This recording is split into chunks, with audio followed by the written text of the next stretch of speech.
when a black man is with a white woman, there is no eye contact. In general, you make no eye contact, not with her and not with him. Wow. Yeah, and it's almost frightening.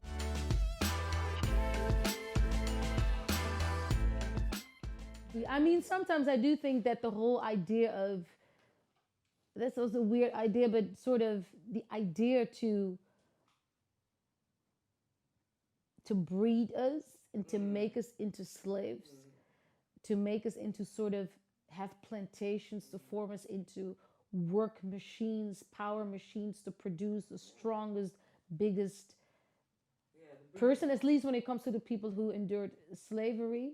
There has to be a component, and it sounds freaky for me to say that, but you don't do that with somebody that you don't think has the beauty and strength to actually make you that money.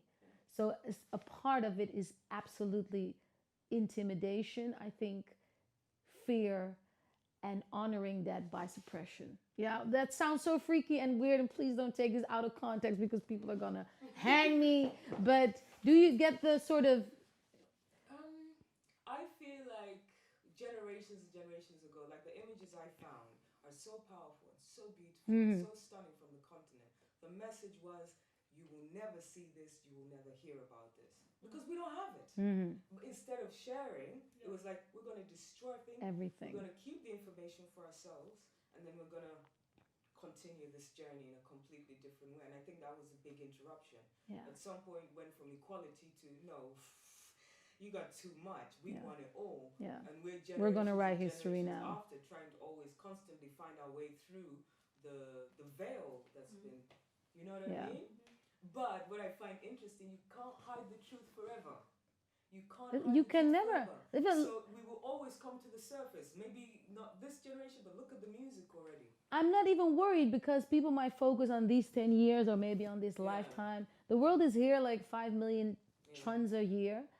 And the truth will always come to the surface. Maybe not this coming 50 years, like you said, but maybe in 150 years. And the world will look different. How will the world look in 1,000 years? Who will be on top then?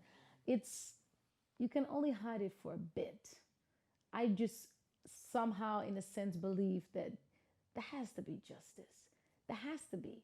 This is not just for nothing. Not that I'm saying that we become slaves and there's a good in it, but life is longer than my life. Life is longer than a century or whatever.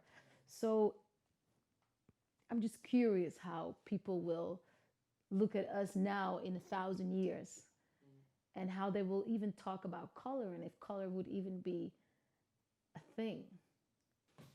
It's stealing my time. It's stealing my time and my energy to have this double consciousness, to wonder about how I would perceive. And I'm like, these people who don't have to deal with that, they have sort of extra, they have time over to probably be in powerful positions or to bullshit around or to, I don't know, what they do with this extra time. But it's funny because when you talk about like the double cost of being aware of two sides, it's like the difference for me in the UK and being here, on the underground there, most people would, they could sit next to me, but in general, it's like you make space, and then you've got one last seat that's in it. But here, I find old ladies sitting next to me, anybody. I've never had a problem with that. I find that very interesting. Like, I've never had a problem in that area. But I do recognize myself. I get in a lift and there's a white person or something. I might be like, they need their space. I don't want them to feel like I'm overwhelming them. Or frightening them. Yeah. Or I would just smile. When I don't immediately need to smile, just to feel at ease, you know? And I just notice, or I put my hood down because I know that if you have your hood up, it's supposedly threatening, you know. So depending in what space I'm in, so I know I modify things a little bit here and there. A little bit. It's major.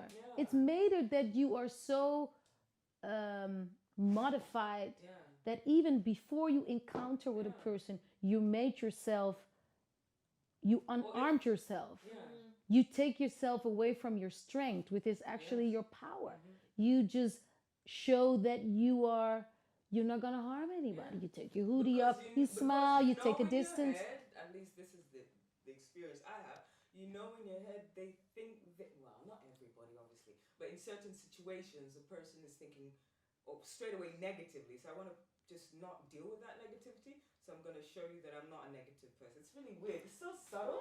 Half of the And it's time not now, I'm like, Exactly. yeah, That's where I'm really, at. no, no. because I, But I think you don't get my point. It's not a constant editing. It's just noticing certain things that happen.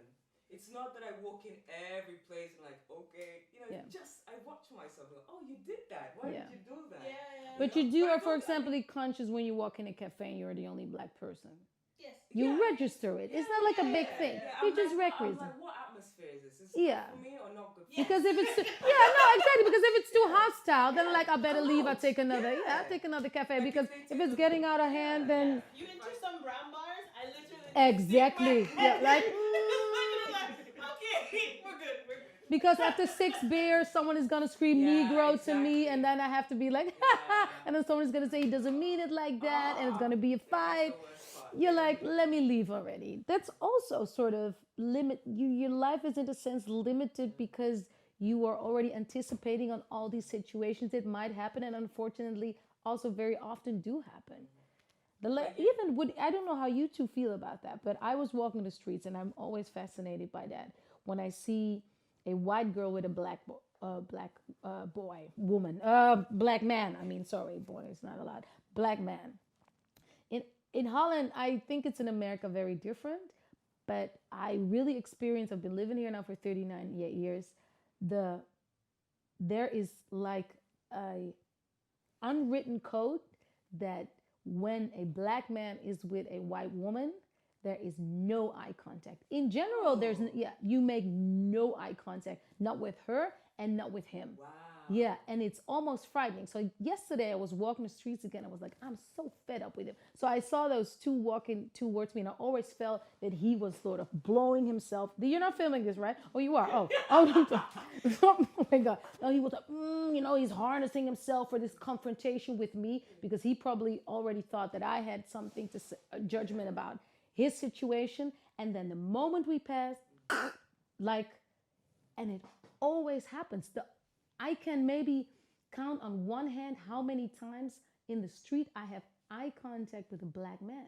They just go like this, and I do the same thing. But that doesn't happen to me. I'm always have eye contact with No, black men. I don't. I don't.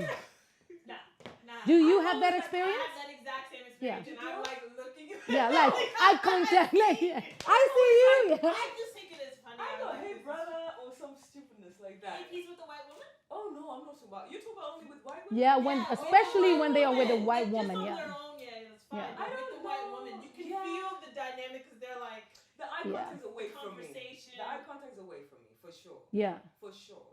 Yeah. I would agree. That's with that. why Oh, I it's thought- unusual. But it's I thought such a it was sad unusual. moment. Yesterday I felt so sad about it because I thought, oh my God, there were so many words said but not spoken at this moment when we cross each other. Like this whole dynamic of the black man and the black woman, especially I think in the Netherlands with the history of the migration, it's so screwed in a sense. I feel sad about it sometimes. There's not a lot of connection. But to be honest, when I arrived here, I felt there were more black couples than in London. You think? I did. I Wow. felt that people were much more together here than Wow. in London. Because there it was almost at some point before I left there, which was 2005, 6, like literally gone for a long period. It was only black men and white women. Wow. It was like a sister could not get any New York is like boyfriend that. they wanted. But it started in the UK, I'm telling you, and because I black watched women it go are to proud the of States. it. They're like, Yeah. no, they will be like, Trophy wives. Yeah, they date black don't women. date Yeah. black But women. it will change, I think. I hope so. I think Sometimes I'm like, is it a class thing? Because I do see that black men of, I don't want to say lower class, that sounds so disrespectful, but of a different class, workers' class, are more sometimes, it seems in the Netherlands, more open to date their own women or there's the same color women. But once they get up the ladder when it comes to money or education, that is just, or hipster. Or maybe I'm not open-minded enough. I mean, I could be the problem too, but there is just no, there's no love on the streets. I really experience it though. Like there's no on the streets for like, hey brother, I see you. Hey sister, I see you. We don't have to date, but I see you. We're both foreigners in these white streets. So like, but I think that's a shame. We need to be connected with each other as well. Yes. Please like and subscribe. Shout at Hues Films.